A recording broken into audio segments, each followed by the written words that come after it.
Dengan bersyukur hari ini saya bisa membagikan 2 Korintus pasal yang terakhir yang disampaikan di pasal 13 oleh Pastor Tim, dan hari ini Hong Kong suasana menegangkan sebab ada topan yang akan datang, tapi kita deklarasikan dalam Tuhan kita penuh dengan damai sejahtera, dan di seluruh Cina Selatan Hong Kong penuh dengan damai. Dan hari ini kita melihat gereja Korintus tidak dalam damainya, sebab gereja masih banyak kelemahan, tapi Paulus dia kembali tidak merasa disusahkan, menulis surat kepada jemaat-jemaat Korintus dengan kasih seorang bapa dan ketegasan seorang bapa untuk menegur, untuk mengembalakan jemaat Korintus.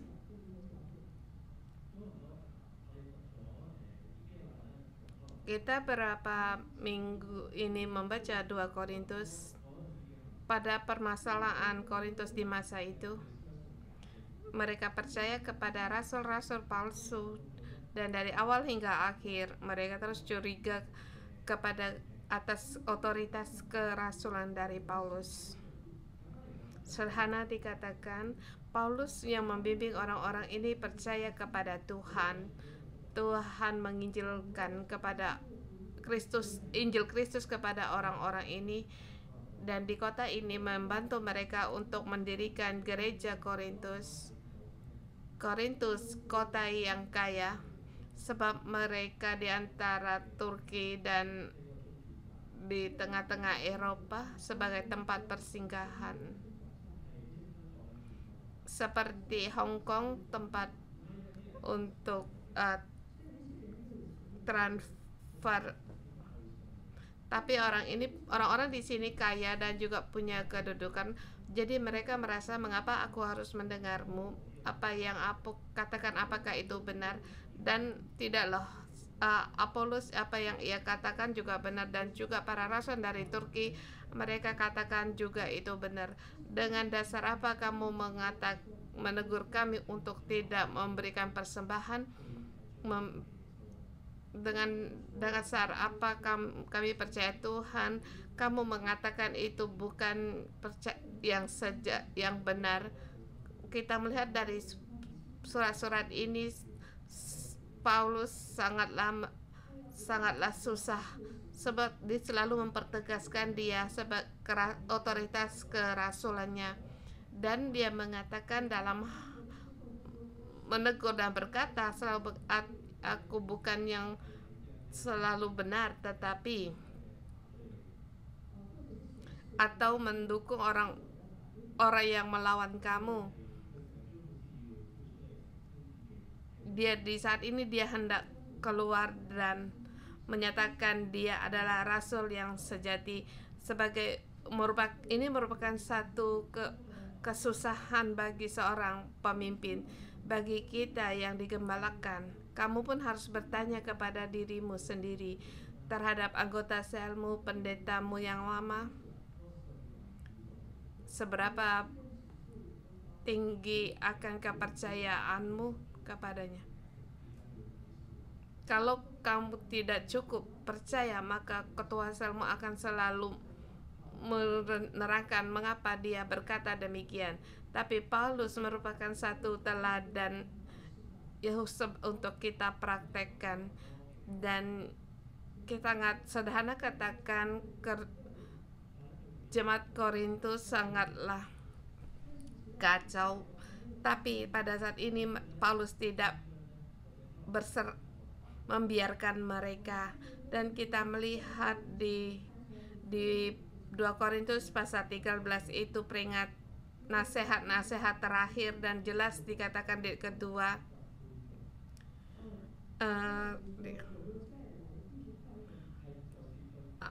kepada mereka yang masa lampau berbuat dosa kepada orang lain telah kukatakan terlebih dahulu, dan aku mengatakan sekarang pada waktu berjalan aku tepat seperti waktu kedatangan kedua kali, aku tidak akan menyayang mereka pada waktu aku datang kembali. Di siapa yang berkata Paulus siapa berkata rasul palsu dan Paulus bukan rasul yang sejati? Siapa yang memecah-mecahkan jemaat? Apa perbedaan antara aku dengan rasul-rasul palsu? Waktu aku datang, aku seperti tidak diterima, sebab merasa diam seperti sangat disiplin dan juga teguran-teguran. Tetapi kedisiplinan ini bukan untuk memecahkan, tapi seperti seorang polisi atau ditangkap dikepung, atau seorang penjahat dikepung orang, maka kita berkata layak dia untuk mati. Tapi Paulus terhadap lawannya tidak punya perasaan yang demikian, tidak menggunakan otoritas sebagai rasul pendiri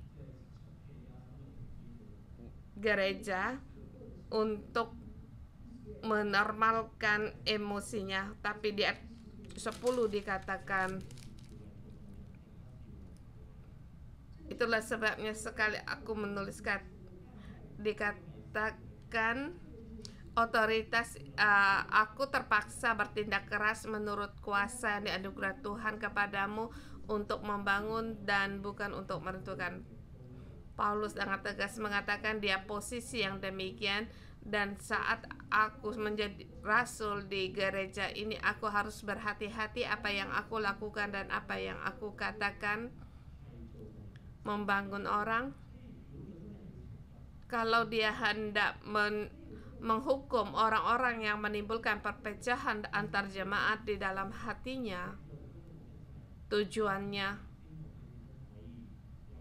setelah aku menghukum, bagaimana kamu bisa lurus kembali? Mungkin orang-orang ini tidak bisa bersama mengambil perjamuan kudus. Dia ketua sel, dia harus berhenti sebagai ketua sel untuk pelayanan ketua selnya, atau setiap hari dia harus membaca Alkitab kembali, menulis koreksi diri kepada ketua selnya, atau dia pelayanan seluruhnya. Sekarang dia harus diberhentikan terlebih dahulu, atau ada bersama hubungan mereka tidak baik, satu orang harus dipisahkan dengan antar jarak, salah satu harus di gereja induk, mungkin satunya di gereja cabang. Jadi semua yang dilakukan ini untuk membangun orang-orang yang lemah, bukan untuk polisi atau hakim menghukum kamu. Ini adalah jiwa Paulus sebagai bapa.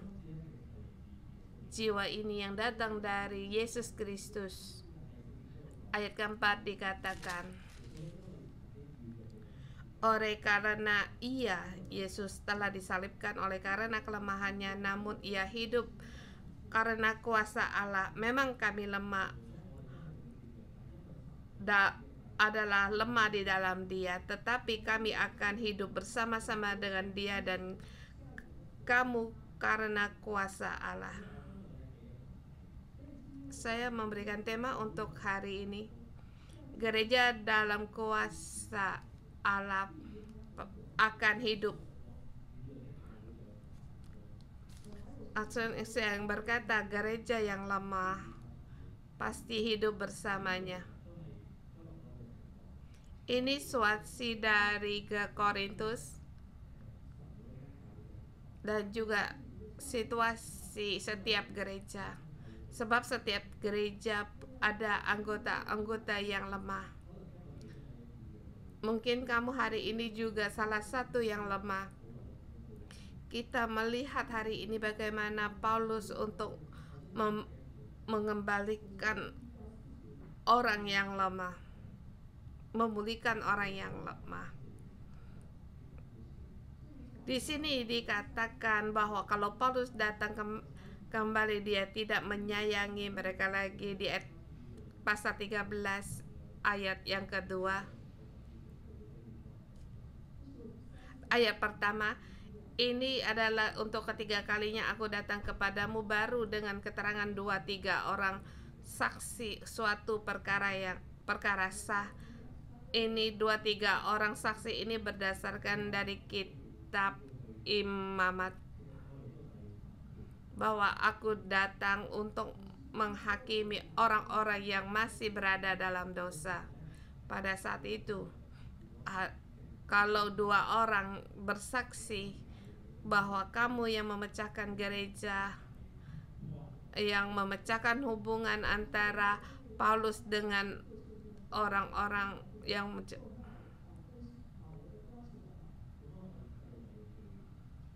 maka aku harus untuk menyelesaikan dirimu. Ayat kedua,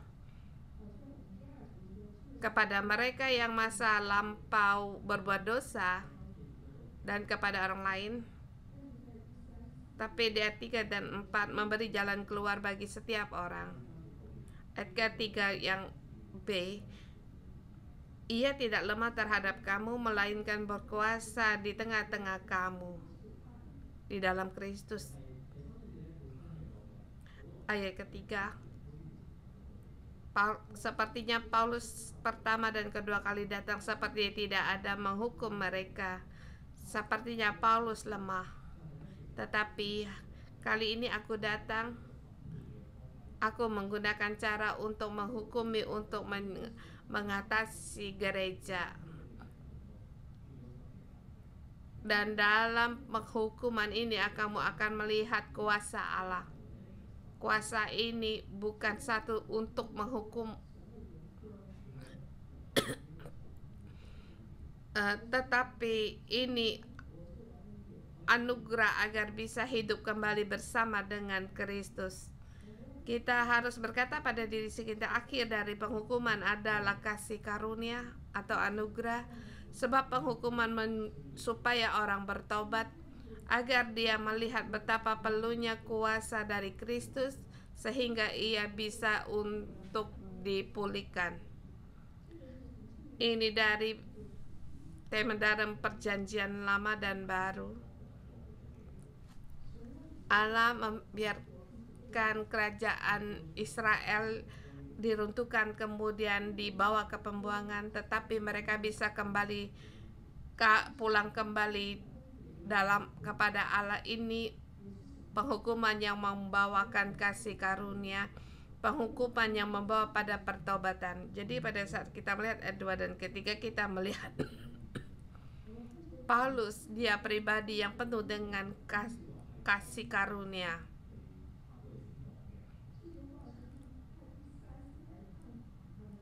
Ini untuk waktu datang ketiga kali baru dia mengatakan ini pertama dan kedua, walaupun gereja banyak perkara tetapi Paulus tidak mengucapkan kata ini.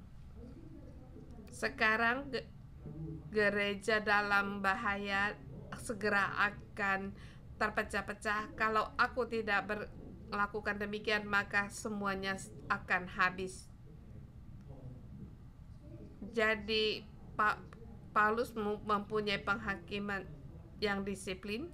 Bagi kita yang menerima apel, melihat di depan penuh dengan kasih karunia, kita baru sampai pada penghukuman yang sekarang. Kita semua saudara-saudari, rekan gereja dan saudara-saudara sel, kalau kamu masih di dalam dosa, mungkin dosa ini tidak ada orang yang tahu sebab kamu takut, atau kamu masih tetap bersukacita dalam dosa. Mungkin hari ini kamu mendengar pesan di hari ini. Mungkin orang tidak tahu bahwa ini kasih karunia Tuhan diberikan kepadamu.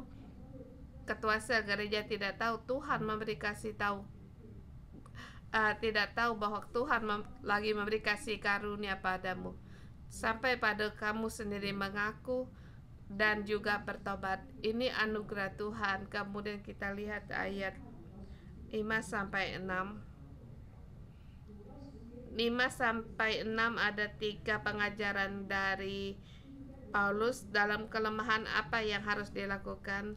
Terlebih dahulu saya katakan pengajaran pertama di ayat ke-5, Paulus menyuruh orang-orang Korintus untuk menguji diri sendirinya apakah mereka tetap tegak di dalam iman. Kemudian selidikilah dirimu. Kedua, ayat ke-7, kami berdoa kepada Allah agar kamu jangan berbuat jahat.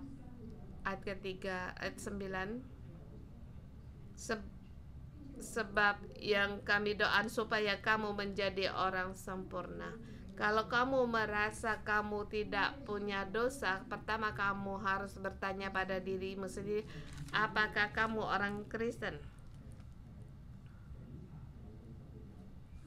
Ayat kelima dikatakan, ujilah dirimu, selidiki dirimu diri apakah tetap tegak dalam iman. Ini iman di dalam kepercayaanmu. Sederhana dikatakan, kamu percaya apa?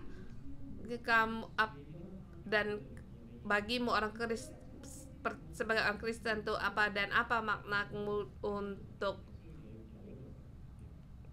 ke gereja? Kita sebagai orang-orang yang mengikut Allah punya pengoreksian yang demikian. Kamu harus menyelidiki diri sendiri apakah kamu hidup seperti gambaran Kristus, dengan bagaimana cara pandangmu terhadap keuanganmu, dengan kepercayaanmu, apakah yang dikatakan adalah satu dalam pengajaran dalam Alkitab. Ini juga untuk penyelidikan, menguji diri sendiri ini bukan untuk diri bertanya pada diri sendiri, sebab kalau diri sendiri semua akan lancar, tetapi bertanyalah kepada ketua selmu, suamimu atau pendampingmu. Kalau saya katakan demikian, apakah kamu merasa benar? Sebab gereja dalam satu komunitas agar kita saling mendukung. Kita jangan hidup merasa diri benar. Sebab jemaat Korintus merasa diri benar, Paulus tidak benar. Tetapi jadi mereka tidak mengoreksi diri sendiri atas kelemahan mereka. Jadi kita setiap orang yang mengikuti Allah, kemampuan untuk menguji diri sendiri itu sangat penting. Dan juga ajaran Korintus kepada jemaatnya, dan juga pengajaran ketiga dan 2 dan 3 itu sangat penting, yaitu agar kita jangan berbuat jahat, supaya kita berbuat apa yang baik dan juga supaya kita menjadi sempurna. Waktu saya membaca ayat ini, saya terhadap orang anggota saya anggota saya berkata demikian, saya merasa untuk menekan saya. Mungkin yang dia terima,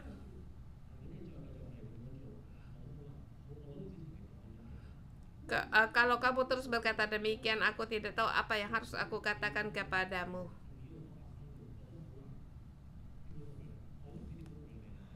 Kalau kamu dengan cara demikian, aku tidak tahu untuk mengembalakanmu terus. Sesungguhnya ketua saya berkata demikian bukan untuk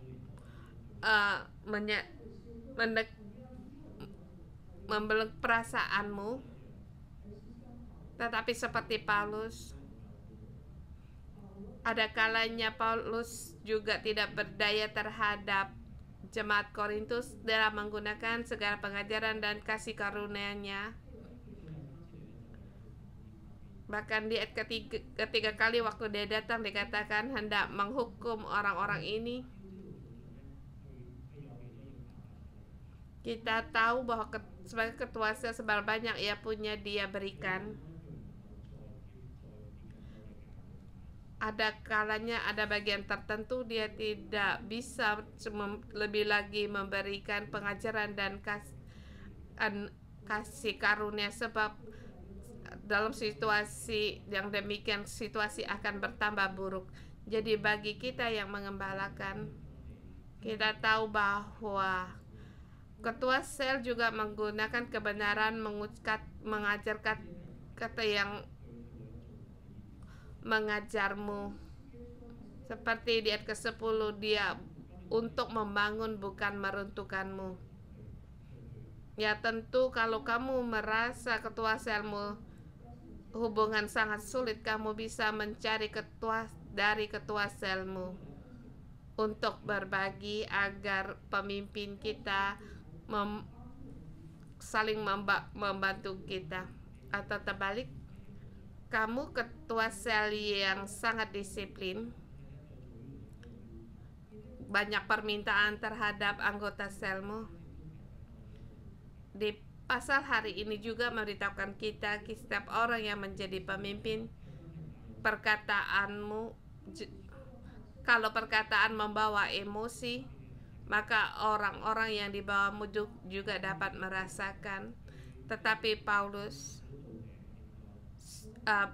emosinya sudah memuncak, tetapi dia bisa berkata, yang aku katakan kepadamu untuk membangunmu bukan untuk meruntuhkanmu. Apa yang aku katakan kepadamu agar kamu bisa mengalami kuasa kebangkitan dari Kristus. Kita sebagai ketua sel juga harus mengoreksi diri kita sendiri. Apakah kita dengan segi pandangan kebenaran, kasih karunia, dengan pandangan ini, pandangan kebenaran berbicara kepada anggota selmu, dan akhirnya bukan tujuan untuk mengemar, tetapi itu sebagai senjata agar kehidupan bisa membawa pada pertobatan. Jadi kita sebagai ketua sel jangan membawa amarah atau merasa anggota sel merugikanmu. Ini sebagai hati jiwa seorang bapa. Sebab sebagai seorang bapa, seberapa buruknya kemudian bahkan nyawa pun akan hilang, kita bersedia untuk melindungi anak-anak kita. Kita tetap percaya sampai akhirnya suatu hari dia akan bertobat, punya kesempatan untuk bertobat. Ini hati seorang ayah dan ibu, dan juga jiwa pengembalaan Paulus sampai ayat 11 sampai 13.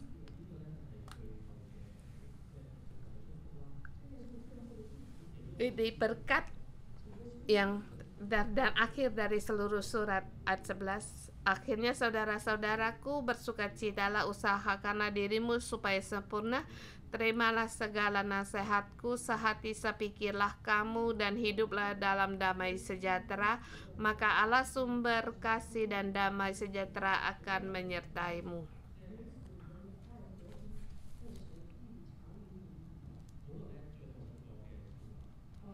Perkataan yang ingin Paulus katakan,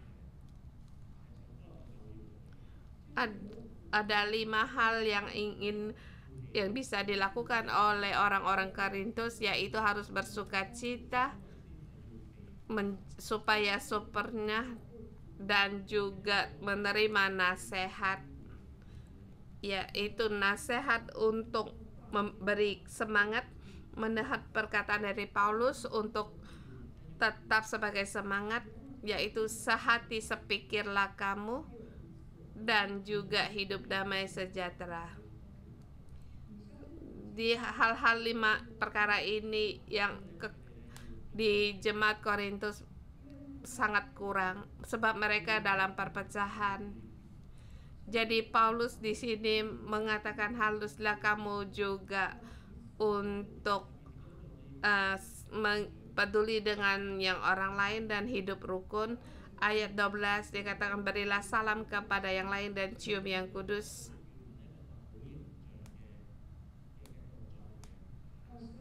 Ayat 12 dalam teks asli satu tindakan merupakan merupakan bahwa di antar jemaat punya hubungan dan cium yang kudus. Kalau orang barat akan berkata saling cium, tapi di dalam gereja Paulus menyebut dengan cium yang kudus. Untuk melakukan cium yang kudus ini sulit. Bukan yang saya maksud, bukan perbedaan budaya, sebab orang Cina tidak akan tidak akan seperti orang-orang di barat sana untuk cium, tetapi dalam hubungan yang baik, dalam kekudusan, untuk saling hubungan yang erat.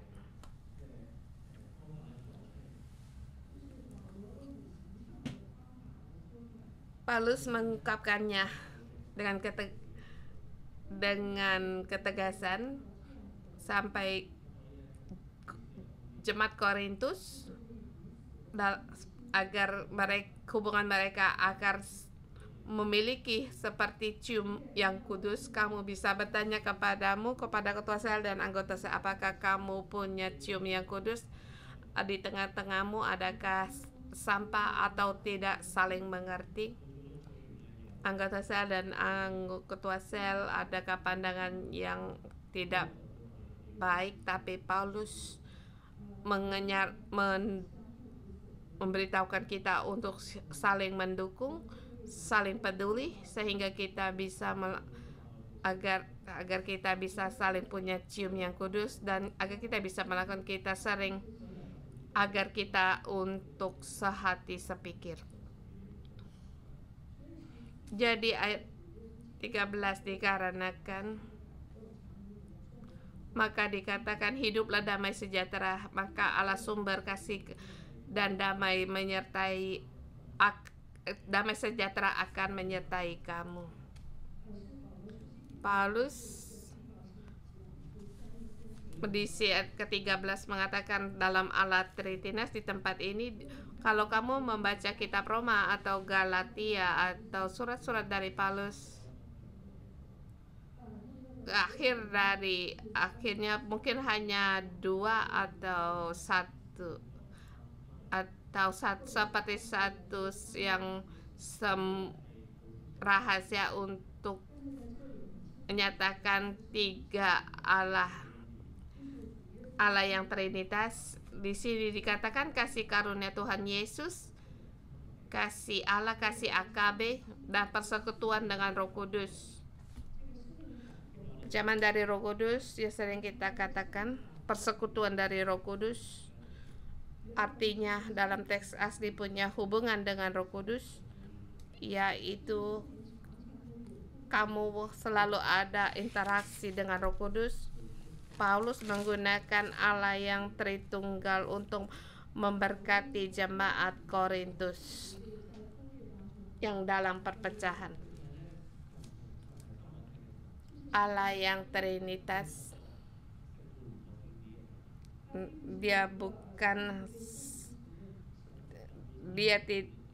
Allah itu dalam satu unit.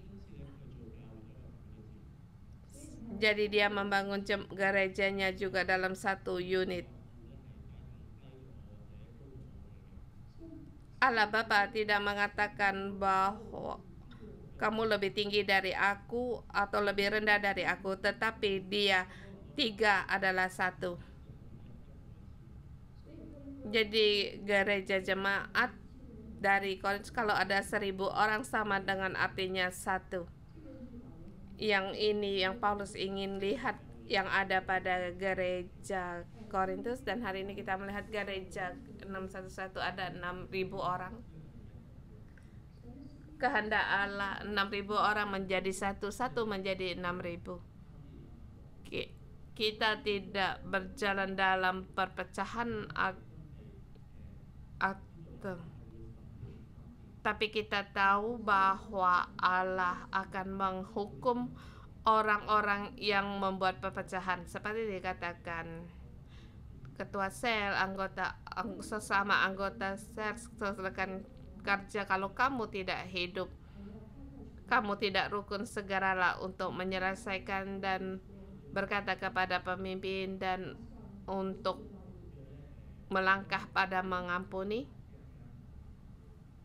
agar baik gereja jemaat di Korintus atau jemaat gereja 611 menjadi satu, sehingga kuasa Allah memenuhi gereja kita. Hari ini seluruh telah menerangkan kitab Korintus. Bagaimana gereja Korintus dalam lemah menjadi kuat, demikian juga gereja 611. Kiranya firman Tuhan memberkati kita semua.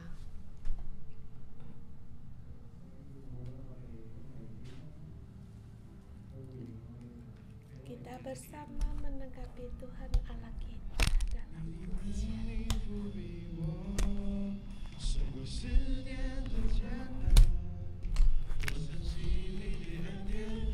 却够我用，你的恩典，你的能力覆庇我，胜过思念和艰难。我相信你的恩典完全够我用，你的能力覆庇我，胜过思念和艰难。我相信你的恩典完全够我用，是你恩典的降临，喜乐充满我们中间，在恩典深处，重担都变为轻松。是你恩典的降临，喜乐充满我们中间，依靠全能神，没有难成就的事。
天深处，重担都变为轻松。神的恩典已降临，喜乐充满我们中间。依靠全能神，没有难承受的事。依靠全能神，没有难承受的事。依靠全能神，沒有難承受的事。耶穌，我多謝讚美你，我多謝讚美你，因為喺你裏面咧冇難成嘅事，因為喺你嘅裏面咧係冇難成嘅事。 Tuhan, aku memuji Engkau, di dalam Engkau tiada yang sukar bagimu. Tuhan, di dalam Engkau sebagaimana lemahnya kami, di dalam Engkau kami punya kuasa. Dan di saat ini saya ingin saudara-saudari semua, kamu merasa bagaimana kamu harus memuji Tuhan, sebab agar setiap kita menyembah Tuhan, biar kuasa nama Tuhan ada di dalam kita. Kita bersama memuji Tuhan. Haleluya.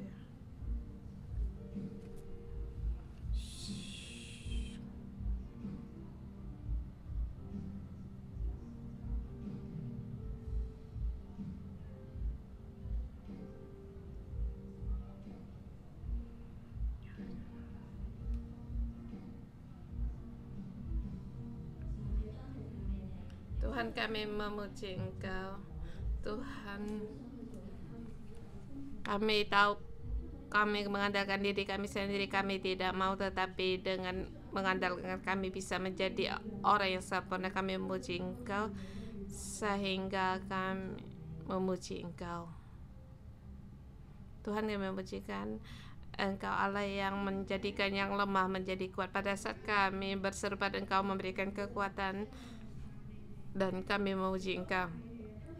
Tuhan Yesus, kami memuji Engkau, Engkau Allah yang baik. Setiap kali aku semakin lemah, aku semakin memuji Engkau, sebab aku memuji Engkau dan dikerasakan bahwa aku lemah dan tidak berdaya. Aku tidak kuat, tetapi pada saat aku memuji, aku pastikan bahwa Engkau Allahku, baik aku dalam titik tinggi atau rendah, setiap lembat, dan Engkau Allahku. Bahkan hidupku selamanya ada di dalam tangan-Mu. Tuhan, kami memuji Engkau. Engkaulah harapanku dan jalan keluar bagiku. Saudara semua, dikata dalam kelemahan kita, di dalam kelemahan kita, dalam Kristus kita punya kuasa. Dan di kitab Korintus, Paulus menyuruh agar para jemaat untuk segera bertobat. Dan demikian juga Tuhan ingin agar kita bertobat. Kita saling berdoa, kita berdoa mengoreksi dalam hidup kita. Kita bersama merenungkan diri kita, hidup kita. Pertama, tadi yang kita katakan ada 3 perkara, yaitu kita kalau dalam kelompok, dalam 2 atau 3 orang, waktu kita berdoa, kuasa Allah ada di tengah-tengah kita dan bisa membantu kita yang lemah akan dikuatkan.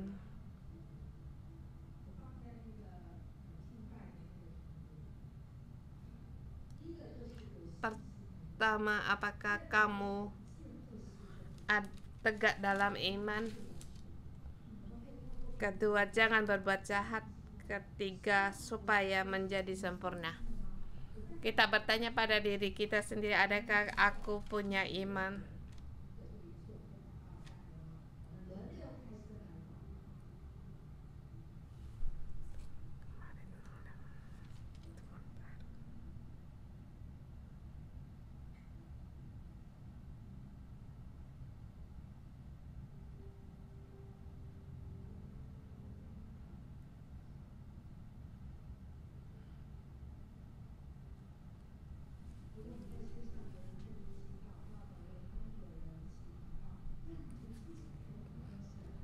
Kita berdoa pada Tuhan. My new friend.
Welcome to come to John.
我们可以为第三项做完全人来祷告。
你嘅信任，對你嘅倚靠，對你嘅投靠，以致我能夠重新翻到去你嘅面前。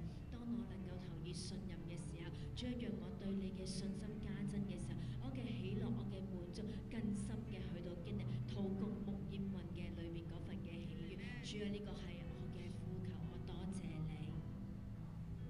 耶穌真係咧，求你幫助我心思意念嘅裏面，能夠真係與你對齊。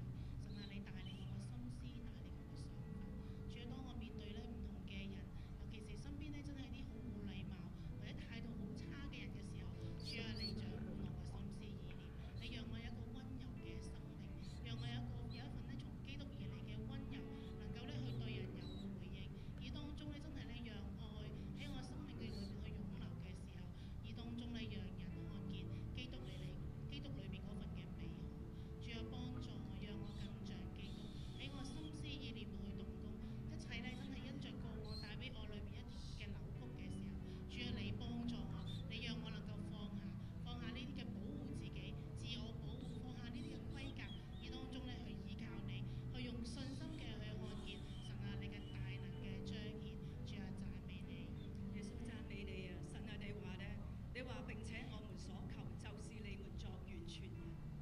神啊，呢個係我哋嘅禱告。 Tuhan, 神啊，我知道咧， doa 我哋每個人 kami 都有 seperti melampaui apa yang kami minta, Engkau menjadikan kami orang yang seperti dengan kuasa-Mu kami bisa menjadi seperti Tuhan Yesus. Mohon Engkau beri kami iman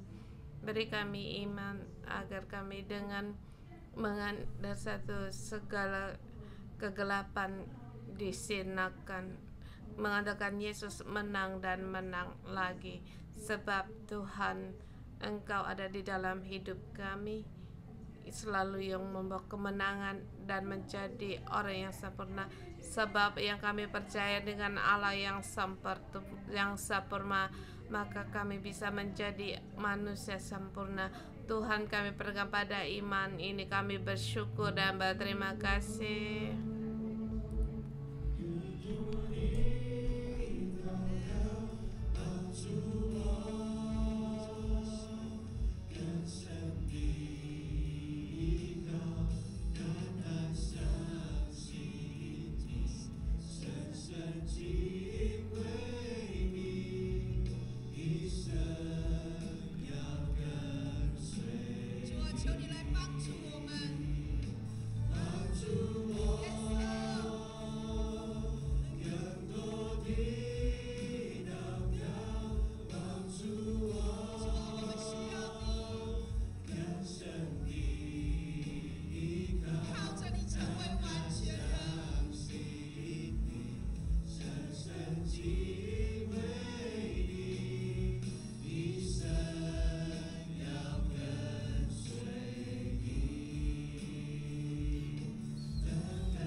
Saudara semua, Paulus berkata,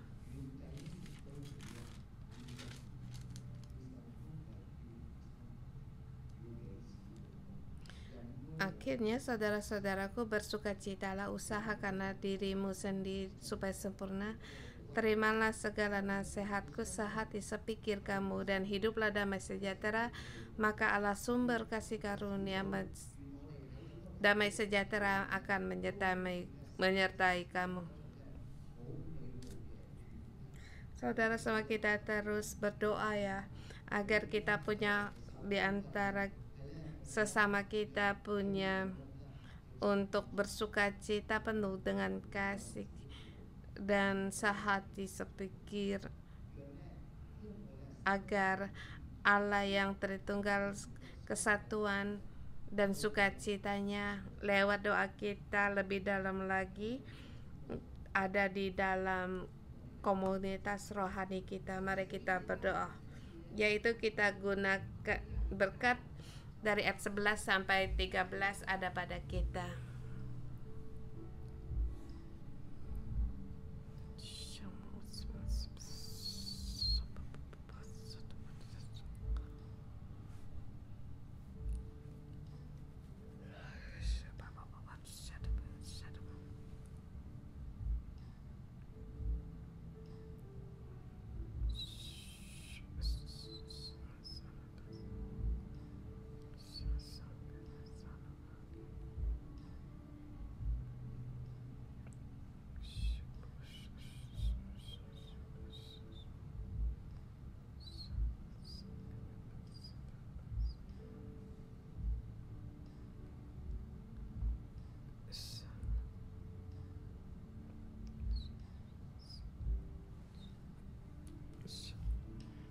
Yesus, kiranya dengan dalam di ayat ini Engkau mengatakan untuk kami untuk saling bersuka cita, usahakan hati kami menjadi sempurna agar kami saling hidup damai sejahtera antar sesama kami. Tuhan, mohon Engkau tolong kami segala kami tolong Kau usir dalam nama Tuhan Yesus. Biarlah kasih-Mu Tuhan memenuhi kami setiap jemaat-Mu Tuhan, agar kami selalu mohon kepada agar kami sehati dan sepikir.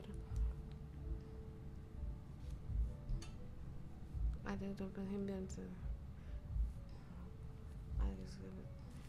kiranya Tuhan, biarlah kami selalu kepada kasih karunia dan penghiburan, tidak berpegang lagi pada penyakit atau luka-luka lama kami Tuhan, maka kami selalu kuat di dalam Engkau. Kami saling antar sesama, saling mendukung, saling menopang, menerima kelemahan satu dengan yang lain, bersuka cita atas akan sukacita orang lain Tuhan. Biar kami seperti Kristus, satu hati, satu salam, satu tubuh Tuhan. Kami berterima kasih kepada-Mu. Haleluya.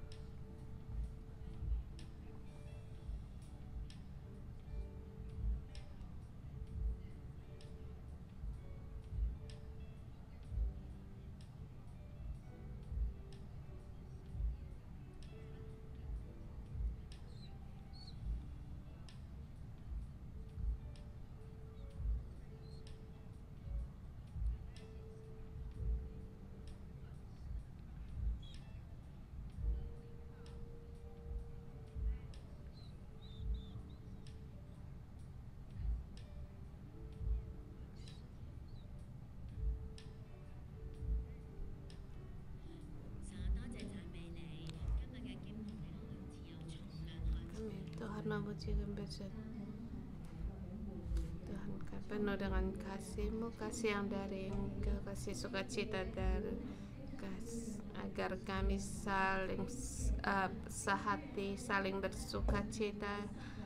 Dan Engkau memang kami ada kekecewaan atau kesulitan, tapi di dalam Engkau kami mendapatkan penghiburan dan juga menanggapi setiap dan pada Engkau. Terima kasih Tuhan, Engkau berikan agar kami bisa hidup rukun, bukan hanya diri kami sendiri tetapi antar sesama. Sehingga terima kasih Tuhan agar dengan kekudusan memenuhi kami, agar kami berkenan bagi-Mu dan hidup dengan penuh sukacita. Tuhan, kami berterima kasih dan memuji. Terima kasih Tuhan, Engkau Allah yang Tritunggal dalam satu hubungan, agar kami belajar seperti Engkau ada untuk saling yang hidup rukun, saling sukacita dan sehati sepikir. Dalam ketua gereja kami berdoa padamu, biar hubungan ini ada pada kami. Di dalam setiap kesulitan kami dapat penghiburan, dalam kesulitan saling mendukung dan menopang dengan kasih. Di dalam Kristus kami memuji Engkau. Tuhan Yesus, kami memuji Engkau, Engkau Allah yang Allah Tritunggal. Di dalam Engkau penuh kasih, di dalam Engkau penuh dengan sehati sepikir, di dalam Engkau saling menopang. Engkaulah teladan di dalam hidup kami. Kami bisa menjadi subur karena kami terkait dengan Engkau. Di dalam Engkau kami semakin sempurna. Tuhan, kami melihat hidup-Mu penuh dengan damai sejahtera, sehingga di dalam kami pun penuh dengan damai sejahtera, penuh kasih. Di dalam kami juga penuh dengan kasih. Tuhan, kami memuji Engkau. Engkau Allah yang Esa, Engkau Allah Tiga yang Satu. Dan di sekitar kami, baik murid kami, saling ada hubungan. Tuhan, kiranya kasih-Mu memenuhi kami. Kami memuji Engkau, kami bisa mengenal Allah yang baik. Kami memuji Engkau. Kita terima berkat kita bersama waktu kita berdoa.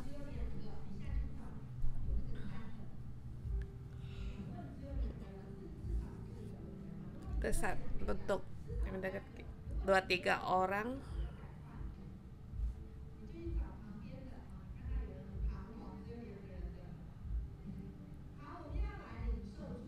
Kita terima berkat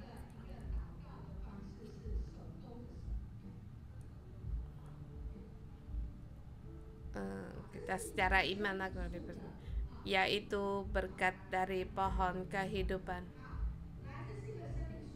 3. Jadi kalau ada 3 orang saling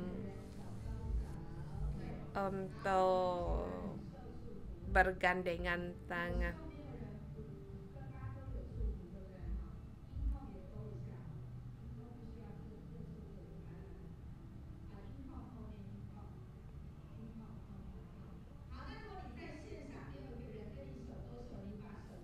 Kalau kita yang di online, angkatkan tangan kita. Tuhan Yesus, Engkau melihat kami saling bergandengan tangan. Ini merujuk pada gerejamu dan komunitas pohon kehidupanmu di bumi ini menjadi orang yang sempurna. 11:9 menjadi orang sempurna itu berbeda. Itu adalah restore, itu pemulihan ciptaan.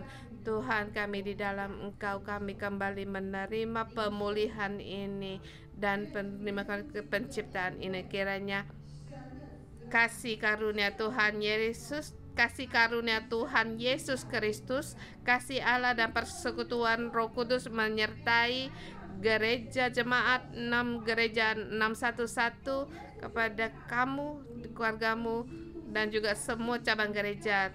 Tuhan, seluruh berita ini ada pada di rumahmu, dalam komunitasmu, dan tempat kerjamu, di rumahmu, dengan berkata demikian memberkatimu dalam nama Tuhan Yesus Kristus. Damai kasih karena Tuhan Yesus, kasih Allah dan persekutuan Roh Kudus menyertai kamu sekalian. Amin.